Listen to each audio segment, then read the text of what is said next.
Ay oo, dahil kung titingnan mo yung mga nangyari dun sa mga sumunod na araw, medyo huminahon na rin ang ikalawang Pangulo, pinalaya yung mga dinitina.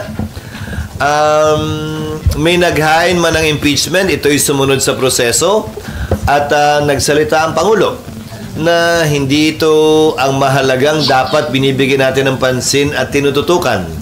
Kung kaya't yung kanyang posisyon na hindi makakaganda sa ating bansa ang prosesong ito kung mangyayari sa panahong ito.